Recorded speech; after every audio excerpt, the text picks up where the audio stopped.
Hello everyone, welcome to Tony Talks. To all our beautiful subscribers, we say thank you so much for staying with us. And if you're new here, we are happy you find us. Please don't forget to like, subscribe, and hit on that notification button so that you will be notified for more upcoming videos. In the comment section, please know the regretful comment. Thank you for watching. Till I'll see you in my next video. Stay safe, stay blessed. I love you. Bye. In their presence, let's even say they are your children. Let's say these children are your children. It can happen to a mother. It can happen to a stepfather. It can happen to a father.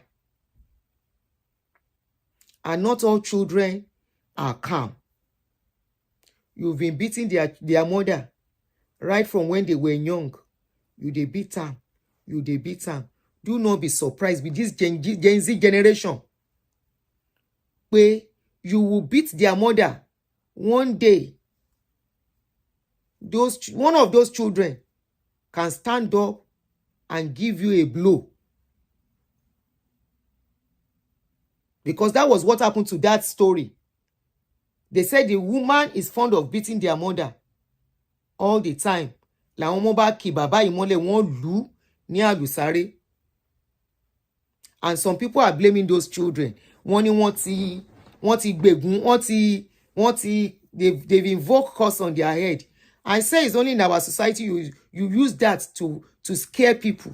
What curse? The man that is beating his wife day and night is not incurring curse on his head. So it's the children that stood up for their weak mother who is in love or too afraid to take a walk from an abuser. And the man, and she will be crying all the time. Some women, they cannot open their body because of the mark they have on their body from beating. A video circulated like a month ago where a guy was beating the woman. The woman was already on the floor.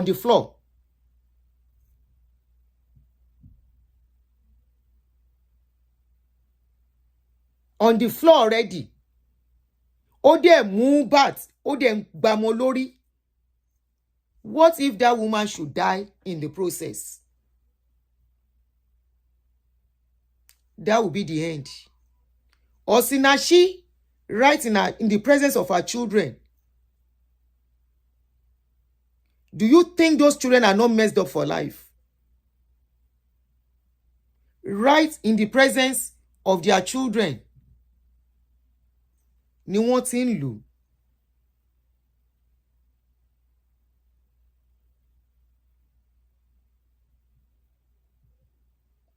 Wọ́n dẹ̀ lù lálùbá, wọ́n lù títí ó dẹ̀ gbé ẹ̀mí mì. Those children are traumatized for life. A man that cannot manage his temper should not have a woman.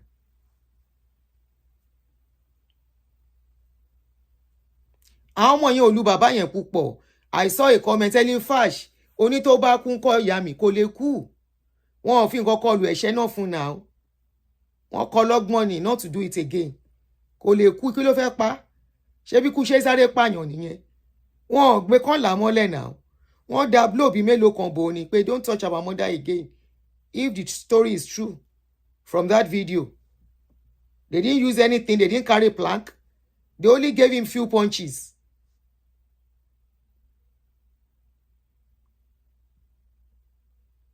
So many women are so weak, they won't take a walk. They saw their mother was weak, too weak to take a walk. Marriage is not for people who cannot manage their temper. Either as a man or as a woman. Ọmọ ti bá bàbá ẹ̀ lẹ́ṣẹ̀ rí nígbà tó ń lùyà wọn. Àwọn tó ń argue wípé tí bàbá yẹn bá kú ńkọ́, tí ìyá yẹn náà bá kú ńkọ́. Ellen Fash, I agree with you. Tí bàbá yẹn bá kú, tí ìyá yẹn náà bá kú ńkọ́. àìmọye obìnrin ló ti kùnà lórí pọ́n lù wọ́n. àìmọye obìnrin ló ti kú. The same thing ọkùnrin. Any man or woman that cannot manage their temper, marriage is not for them.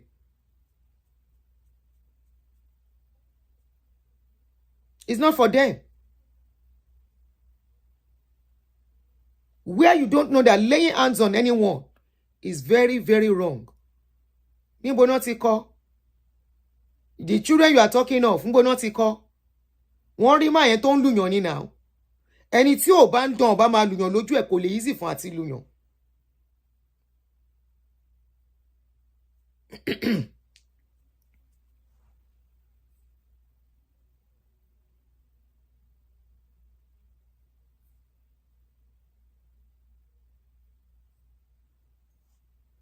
Yes, I remember. That should be Mr. Namabiri. Tó bá ti pa woman yẹn náà ńkọ́?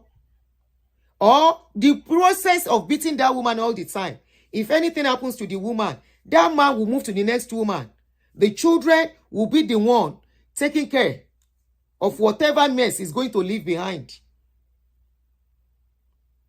Where did those children learn how to beat? Where? They learned it from him. They saw him beating their mother. And one of them bẹ̀rẹ̀ sí ń gbé ẹ̀ṣẹ̀. Ọmọ tí wọn ò bá fi violence kọ́, it's difficult for them to go out there to go and fight somebody. Very difficult. If anybody wants to fight them, they will carry their bag and walk away.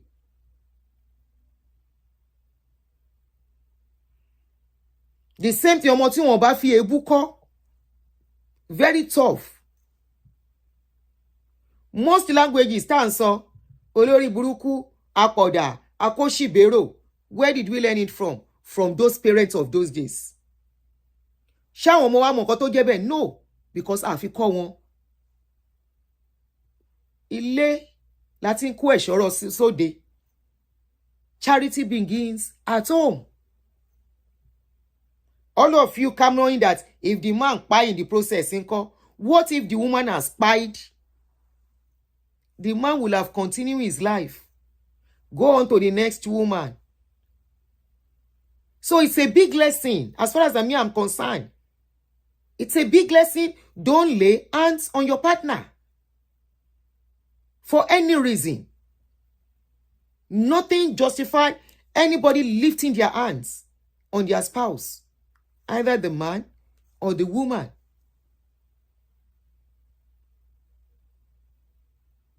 I know the angle you are looking at.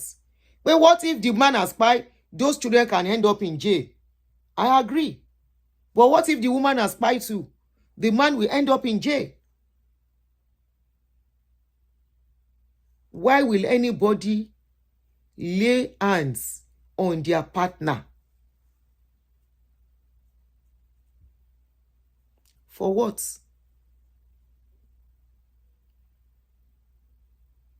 Ọmọ kan wọ́n ti gbọ́ story kò ń ṣe pé it's not because the man is a stepfather, but it is worst because ó jẹ́ stepfather. That is why many are feeling like single mother. No, it's not about single mother.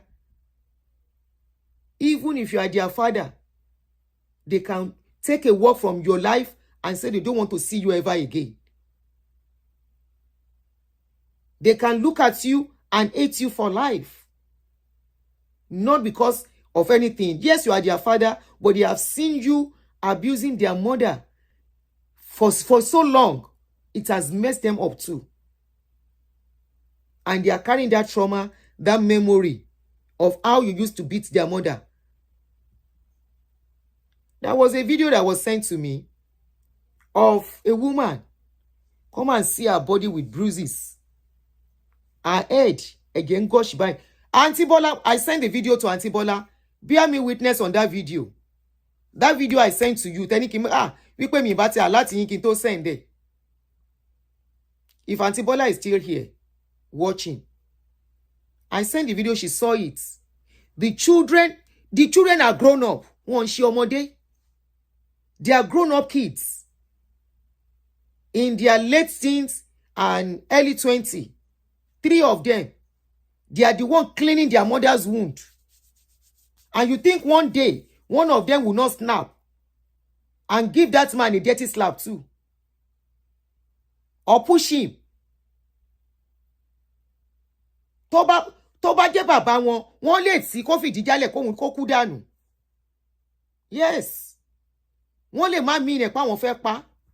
But out of anger, the rate, and this woman has been going through that beating since 20 years ago. 20 years of abuse kò dẹ̀ kúrò nínú ilé yẹn. Because she's too weak to take a walk. She's too vulnerable to take a walk. She feels if she leaves, she will carry stigma. She feels if she leaves, how will she cope? 20 good years. I sent the video to Auntie Bola where we were discussing. I said, Auntie Ewo, Auntie Bola, please, you shouldn't have sent this thing to me. You should have cautioned me before sending it. See bruises over this woman's body. The children were the one cleaning it. Cleaning it.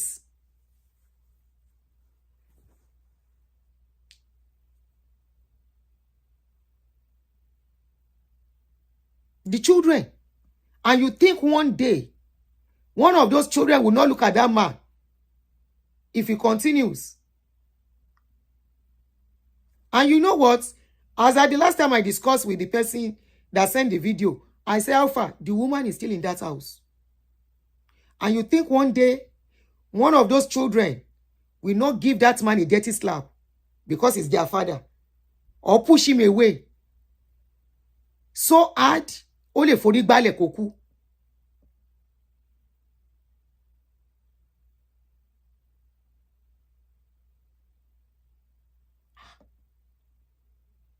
It's not about whether he's a stepfather. Tí bàbá tó bíyàn gan bá ṣe irú ẹ̀, á di ọjọ́ kan. Kí là ń sọ yìí? Kí là ń sọ yìí? Domestic violence, if you know the damages, you will not say, what if the man pie? No, you will face that man that started the beating first. There was a case of a man and the wife.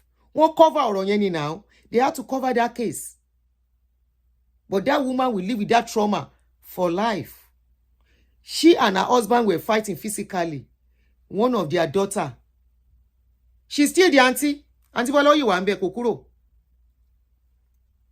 Once a woman that is going through abuse come to you and say, what should I do? She's not going anywhere.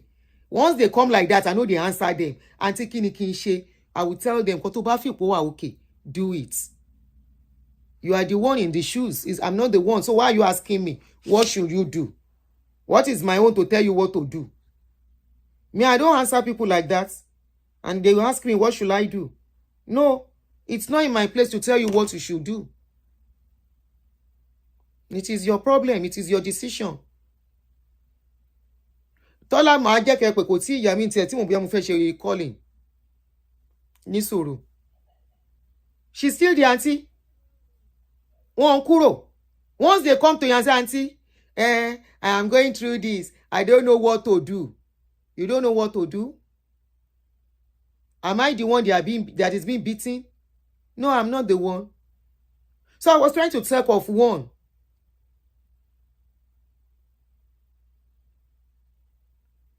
Their daughter, they were fighting. Their daughter tried to come in between. Ẹ̀ṣẹ́ tí bàbá máa gbé orí ọmọ ló gbá, ọmọ yẹn kú. Ọmọ yẹn kú. Is it the one that was throwing iron? Tó ju iron bọ́mọ ẹ̀, níbi tó ti fẹ́ ju iron bọ́kọ. Domestic violence should be a no-no, irrespective. A man that is constantly beating the wife, one day, the children are looking at what he's doing. They will not be able to condone it, especially this Gen Z generation. This Gen Z generation are not us. No. We, èmi ò experience, I never saw one day my mother and father fought. Àti ẹ̀kún kó pẹ́ pẹ̀lú wọn. Ìyá mi ló tọ́ mi. mi ò dẹ̀ experience kóhun àti anybody jà so bóyá yín mi ṣe lè bá mi ò mọ bó ṣe ń jà physically kọ́ lọ́ọ́ má dẹ̀ kí n dẹ̀ rí.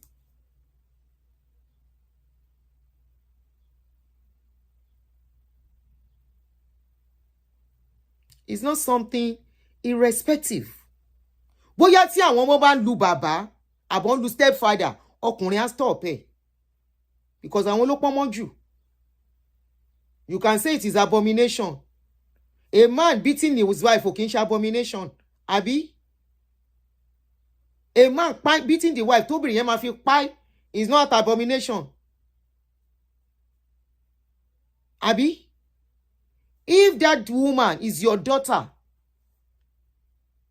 why do we see that most rich people, their children, wọn bí ẹrẹ kó lù wọ́n? Tó bá lù wọ́n tán bá gbọ́, wá sún ẹ̀wọ̀n. Rich man pikin no man do anyhow. I mean, poor man pikin no man ṣe anyhow.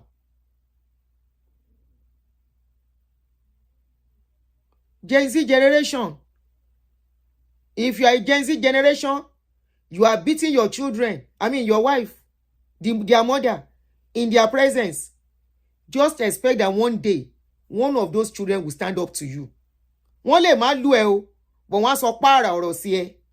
Either you are their father or their stepfather. It will now be worst if you are their stepfather.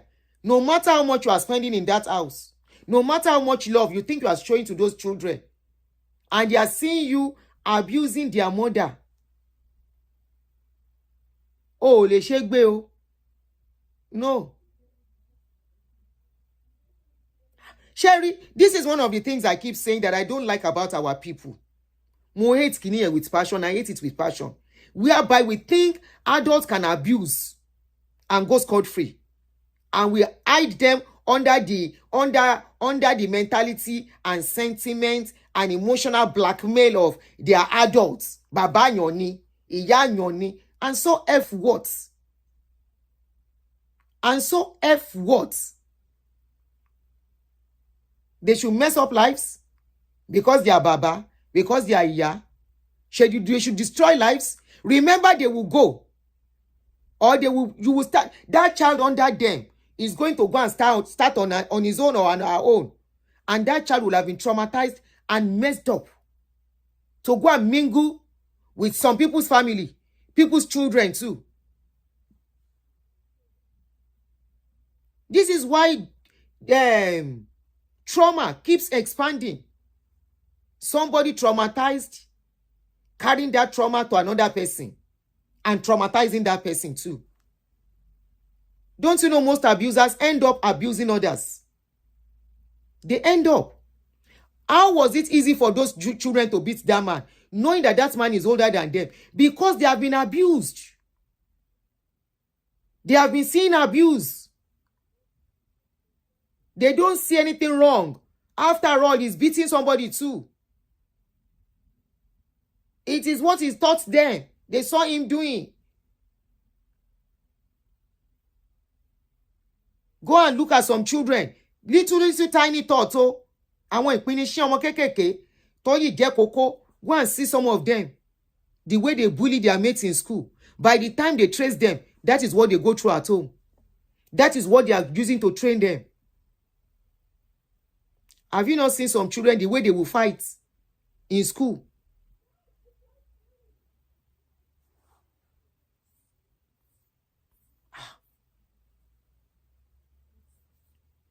I experienced DVO, and the memory is still part of me. I've divorced my ex over 16 years now. Auntie, ẹni tó máa kàn wá ló mọ̀. Ẹni tó kàn ló mọ̀. And my own is I begin to see from this job I do, I get to see a lot. So when I see people trying to make an excuse for an abuser, there are some cases tó bá gbé dé court, ẹni tó kù yẹn ló máa jẹ̀bi. especially if their mother have evidence of what has been going on. Man tó kú yẹn ló máa jẹ̀bi. That mom of 5, welcome. Wọ́n not protect ìyá wọn ni. Kó má bàa pa. Defense. Ìyá wọn wà too weak. Tọ́n bá rí good lawyer. Tọ́n rí good defense lawyer.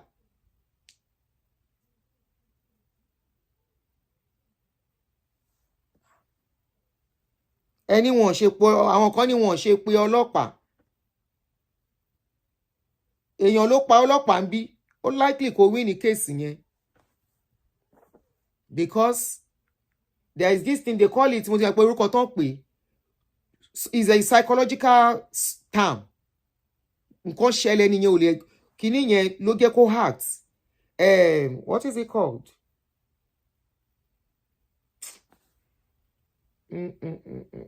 I'm trying to remember what it is called.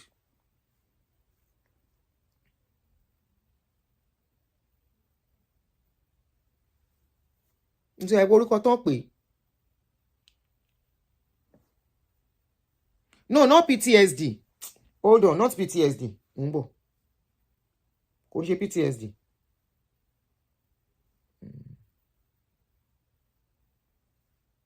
It's not PTSD, Mumbo.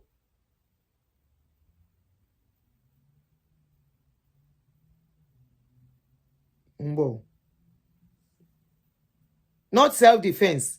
Temporal insanity. Thank you. Ineka. That's just it. It's temporal insanity. Not provocation. Temporal insanity.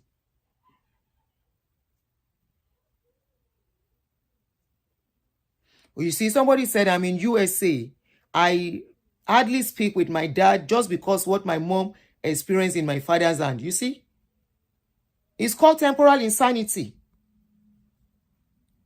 They will fight the case and they will win it.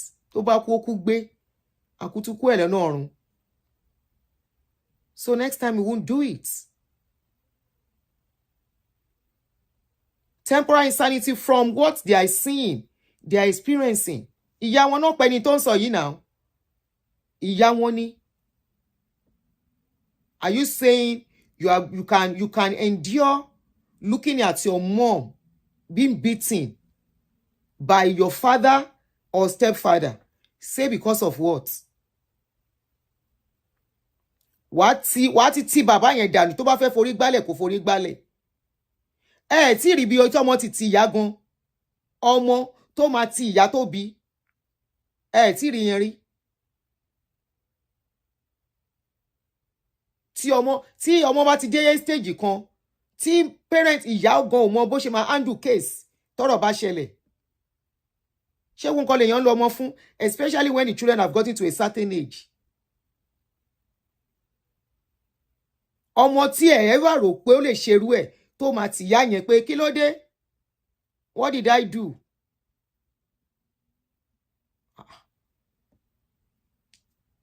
Ó ń ṣẹlẹ̀ o. Let us caution and talk to ourselves. There's nothing beautiful. There's nothing good. There's nothing encouraging. There's nothing, it's damaging. It damages everyone involved in that home. The father, the mother. Father tó bá abuse already is an abuser. He was abused too. It's like a circle. Father must have experienced something. The man, kó tó wá fẹ́ yàwó tó fẹ́, he is now doing it. The children are looking at him. A girl child becomes abusive from what they see in the home front too. A boy child becomes abusive from what they see. It shouldn't be encouraged anyway. Because I saw that instead of people going for that man, everyone was saying what those children did was bad. Excuse me.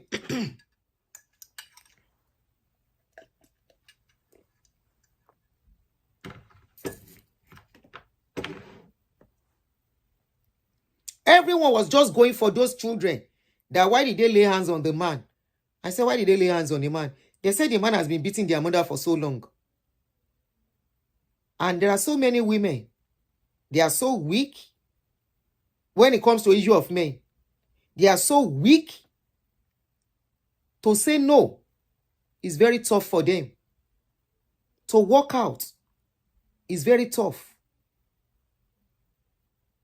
If a woman can be enduring physical abuse for 20 years, and we have some over 20 years, they are still inside of physical abuse. Both physical, both mental, both something, whatever it is. And the children are growing up, and you think those children are going to grow up normal. You think their mentality is not messed up.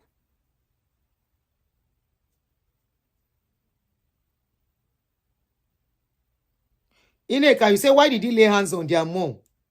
I don't think anything justifies that. I don't know how somebody would just think your partner, for whatever reason, can be disciplined by you. Hey. Oh no, my God. That your children can, that your wife or your husband can be disciplined. Did you marry a baby?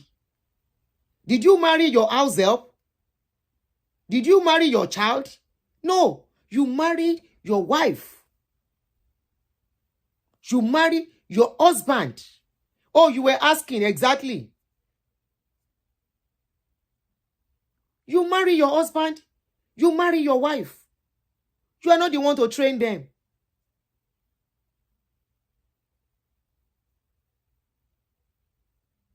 You say what? Rashid Giwa said maybe that is how they beat their father that made him run away. Oh, better go run away. Toba run away. As long as the woman is alive. As long as the woman is alive. Toba run away, go run away. Toba jẹ́ pé àwọn beat bàbá wọn náà ló fi run away. Go run away. Ṣé ẹ̀mí wí pé kíní? Toba jẹ́ pé yẹn ni then abi tó ti messing up yẹn ti bẹ̀rẹ̀ nìyẹn. If the mother had walked away,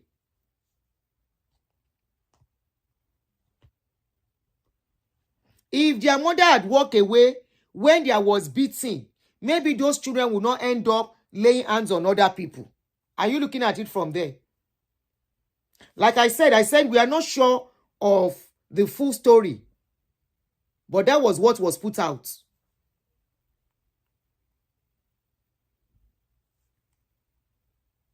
Why Okunrin kan máa ní kókó máa abuse èèyàn for what? For what? Ó jẹ́ bí ọmọ ọ̀dọ̀ ẹ̀. Even àbúrò ẹ̀gbọ́n kò gbọ́dọ̀ lù. Nothing justifies it. Anything tó bá wá come out of it. You say, wow, auntie. Bẹ́ẹ̀ni. Bẹ́ẹ̀ni, Idris. Why tí bàbá wọn lù ya wọn? Maybe you should answer me. Why tí bàbá ń lu ìyá? Débi pa àwọn ọmọ ti dàgbà, ó dẹ̀ continue. Can you tell me the reason why? And if you think it's not happening, maybe original, like that would Abuke Okere. I was in Nigeria sometimes ago, about 5-6 years ago or so, tí mo lọ sí Nigeria. And I went to visit a DPO. We were in the office. No, going to 8 years now. 6 or 8 years ago. We were in the office.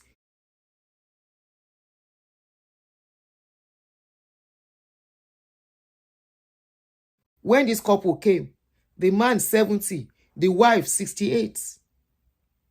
Kí ló ṣẹlẹ̀? Educated fellow, both of them. Well educated, well traveled. What happened between this couple? They were fighting. And they say that is how they come to the police station all the time. Wọ́n ti mọ̀ wọ́n.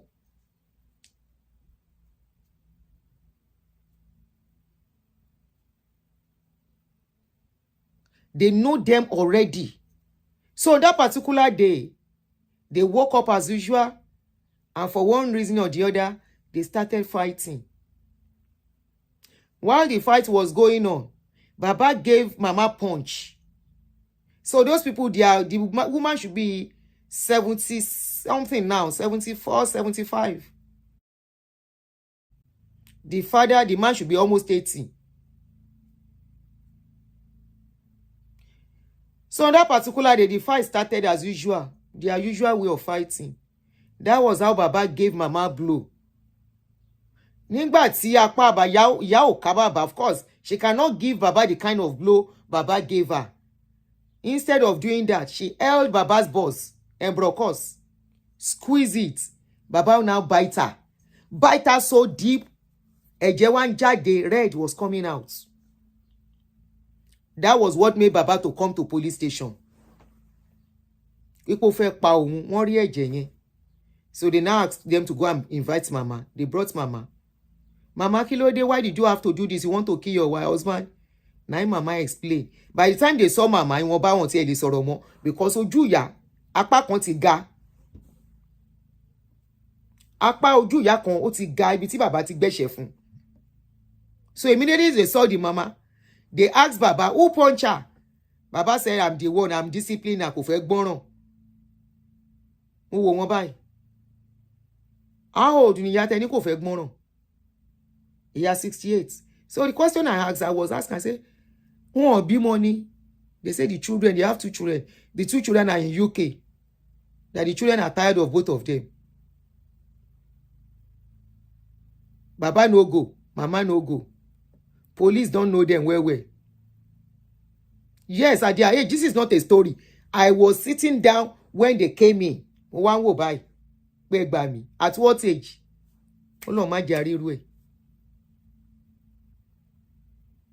Why did they refuse to leave each other? They've invested so much together, which is not bad with couple. But when both of them become stingy and selfish, that is why they are saying one of them must spy for one to survive. That is the stand they both had. The children don't meddle, they don't talk, divorce each other. They said no. Why? Mama started a school and made Baba the admin. No. Baba started a school, made Mama the admin and co-signing of everything. So Mama said if she has to go, Baba must sell the school and give her 50%. Baba said he's not selling his school. That is a retirement business. Mama said, okay, we will continue to chop it together. That was why they stayed together, simply for that. Nothing more. Mi ò ríru ẹ̀ rí. Nothing more. They say that they don't know them well for police station. Say now so then they always come. I say they are not embarrassed. They are not ashamed. I was looking at both of them like this. If you see the English, the Queen's English coming out of their mouths, Baba schooled in England. The same thing with Mama. They actually met in England before relocating back home. Their children are British citizens. Both children live in UK. This couple live in Ibadan. This couple I'm talking of. Baba say he's not going anywhere. Mama say he's not going anywhere. So now so fights all the time. They don't even cook. Mama know they cook for Mama again. Papa say he cannot eat her food because he's afraid she can poison her. So Baba has his fridge in his room.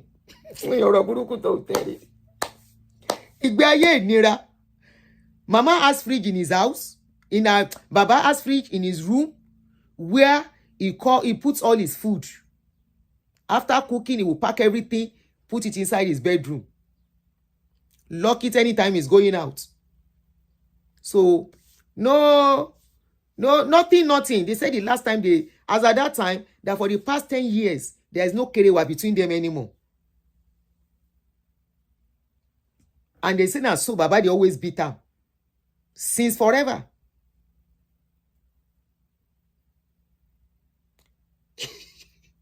The baba dey lock in door. He go buy correct lock door. He dey always lock in door when he's going out.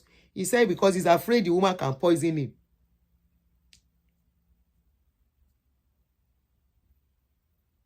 Which kind of year life be that? Some people don't love themselves, though. They don't love themselves. They don't know what is called peace. Some people know they don't know the true definition of peace. If you are